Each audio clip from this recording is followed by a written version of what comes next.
இந்த தக்காளி சட்னி ரொம்ப ஈஸி தான். நம்ம இப்போது ஒரு பேனில் கொஞ்சமாக எண்ணெய் வச்சுருக்கேன். எண்ணெய் வச்சுட்டு உளுத்தம்பருப்பு பார்த்திங்கன்னா ஒரு 2 ஸ்பூன் உளுத்தம்பருப்பு, 2 ஸ்பூன் கடலைப்பருப்பு, நல்லா பெரிய ஸ்பூனால் 2 ஸ்பூன் உளுத்தம்பருப்பு, 2 ஸ்பூன் கடலைப்பருப்பு எடுத்திருக்கேன். 1 ஸ்பூன் மிளகு, எல்லாமே பெரிய ஸ்பூனால் தான். 1 ஸ்பூன் மிளகு, 1 ஸ்பூன் ஜீரகம். மிளகாய் வத்தல் பார்த்திங்கன்னா ஒரு 4 மிளகாய் வத்தல் எடுத்திருக்கேன். நீங்கள் காரம் வந்து கூட்டி குறைச்சி எடுத்துக்கலாம். உங்களுக்கு எவ்வளோ வேணுமோ அதுக்கு தகுந்த மாதிரி.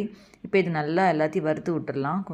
கொஞ்சம் பருப்பெல்லாம் கொஞ்சம் சிகப்பராகிற வரைக்கும் வறுத்து விட்டுக்கோங்க. இதை சேனல் இப்போ தான் ஃபஸ்ட் டைம் பார்க்குறீங்கன்னா கீழே சப்ஸ்கிரைப் பட்டன் இருக்கும். அது ப்ரெஸ் பண்ணிவிட்டு பக்கத்தில் இருக்கிற பெல் பட்டன் ப்ரெஸ் பண்ணிங்கன்னா நான் போடுற வீடியோ நோட்டிஃபிகேஷன்ஸாக வரும். இப்போ தக்காளி பார்த்திங்கன்னா நான் ஒரு 6லேருந்து 7 தக்காளி நல்லா கட் பண்ணி எடுத்து வச்சுருக்கேன். இப்போ இதை அதில் சேர்த்துடலாம்.